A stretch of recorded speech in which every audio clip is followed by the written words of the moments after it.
Good afternoon, ladies and gentlemen. This is the Fed Watcher, Frank Black, uh, coming to you from my studios, my research studios in East Texas. This is the 23rd of July 2015, and we're going to be going through some graphs in the next 10 minutes. We're probably going to have to break this up into two parts, and we're going to be discussing the underlying currents that are affecting the economy right now. It's not what it looks like on the surface or where you're being told by the pundits. Things are much, much worse. They never really got better after 2007, and we are on the verge of a major recession and or reset. So let's go to the Federal Reserve graphs right away here and get started.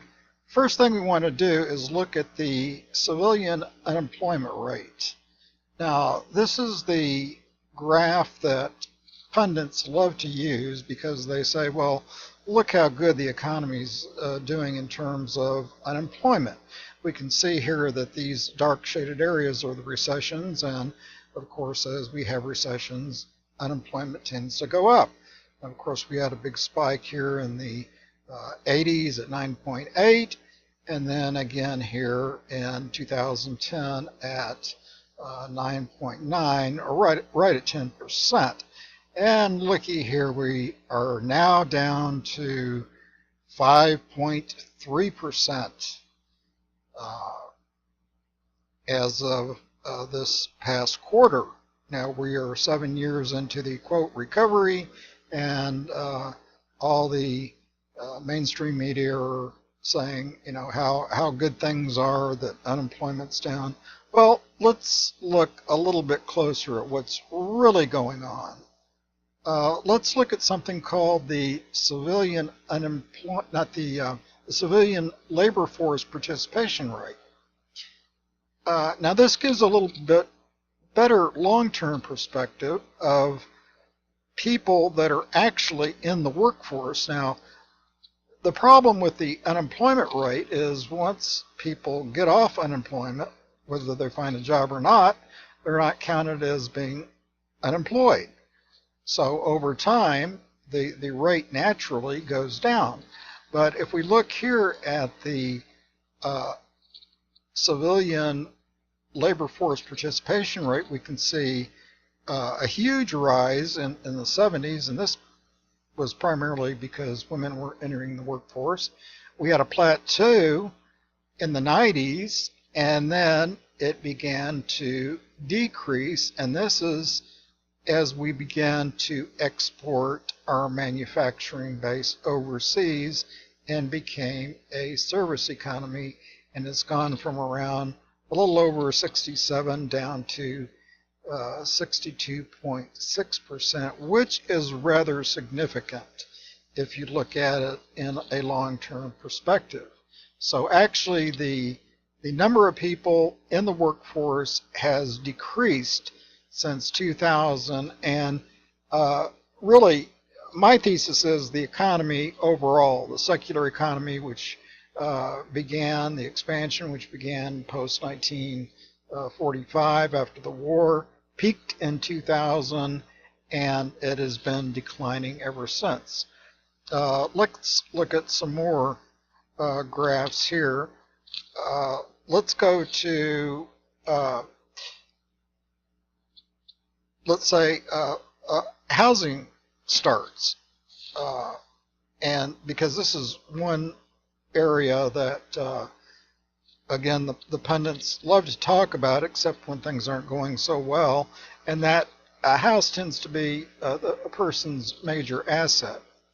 So what we have here is, of course, during recessions, housing starts go down, but we've had this rather rhythmic cycle throughout the years since the 60s, and of course, in the 90s, it was a boom all the way up from 1990 to 2005, and then we had This is a crash, folks. This is what a crash looks like. We went from 2,400 units started per annum to 560 units. And this is the so-called recovery, 1,000 units.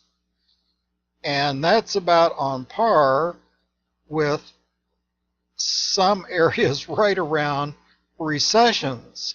So the housing market is a real basket case, continues to be a basket case, despite very, very low interest rates. Let's look at home values.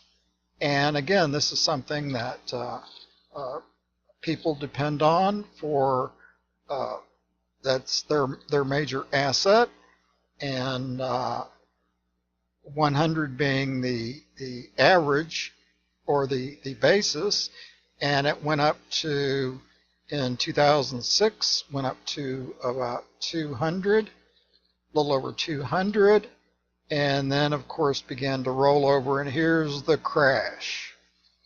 And we got down to 141.28, and we had another little dip down in 2011. This is, a lot of people didn't recognize this as a recession, but we were in a recession.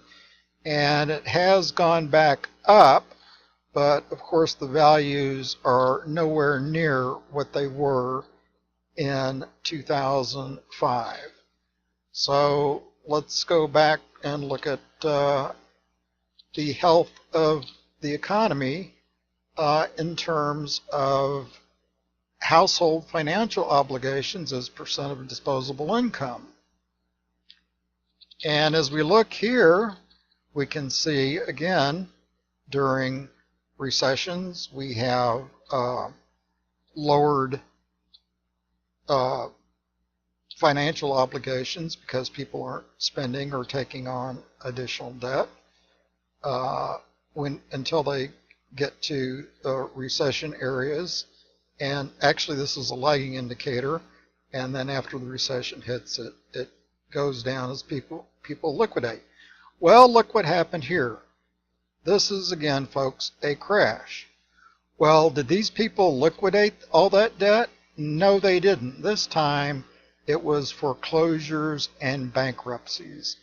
And look what has happened. We have not gotten out of that yet, and we probably never will.